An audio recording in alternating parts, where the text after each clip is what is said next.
C'était au XIIe siècle que Bernard de Clairvaux était comme nous ce matin dans la nature. Et une intuition, j'attends Noël.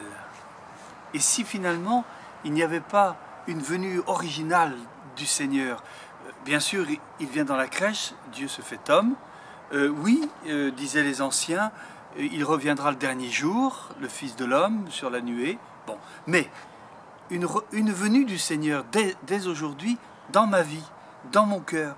Comment? La parabole de la crèche. La crèche, quand on va bâtir la crèche en son cœur, dans sa vie, prenons d'abord simplement la nature. Si j'arrache des mousses, si je prends des branches que je casse, si j'arrache un sapin pour faire ma crèche, non. La nature, je la respecte, je l'aime. Enfin, nous sommes dans un événementiel actuel qui nous rappelle ça avec beaucoup de force. Donc, nous sommes des respectueux de cette nature et qui façonnent le fond de cette crèche. Et puis ensuite, et bien sûr, il y a ce qui va donner tout de suite les animaux, qui va donner de la vie. Et les animaux, la façon dont j'en fais mes compagnons de vie, hein, à la façon de François d'Assise. Bon. Et puis il y a bien sûr les bergers. Les bergers, ce sont les fragiles de notre société. Ce sont ceux, comment je vais les prendre pour les mettre dans ma crèche?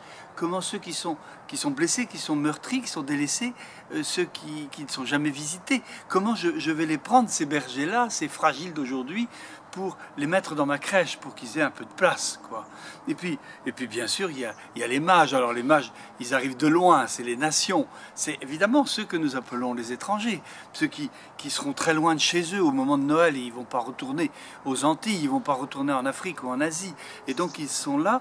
Comment je les accueille, eux aussi, les mages de notre monde d'aujourd'hui. Et puis, je pense aussi bien sûr, à Marie, qui est là. Marie, cette femme qui attend cet enfant.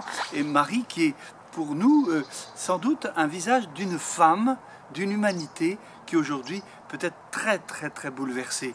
Et pensons aux femmes de ce monde, aux enfants, aux petites fillettes de ce monde. Pensons à tous ceux qui sont aujourd'hui peut-être méprisés, peut-être délaissés. Et puis l'homme, Joseph, comment je vais le mettre dans ma crèche, dans le respect de mes collègues de travail, de ceux avec qui je suis tous les jours, qui sont mes voisins, ceux qui sont de ma famille, un père, un beau-père, un grand-père. Bon, voilà. Donc comment je les mets dans ma crèche, tous ces gens-là? Ces femmes, ces hommes, cette nature, ces animaux, ces fragiles, ces bergers, ces mages. Puis je pense toujours à l'ange. L'ange Bouffaréo dans les pastorales de Santon. L'ange, c'est la louange, c'est la prière. Comment je veux faire ma crèche en prenant le temps de prier davantage? Alors sans doute, je pourrais accueillir l'enfant Jésus pour le 25 décembre.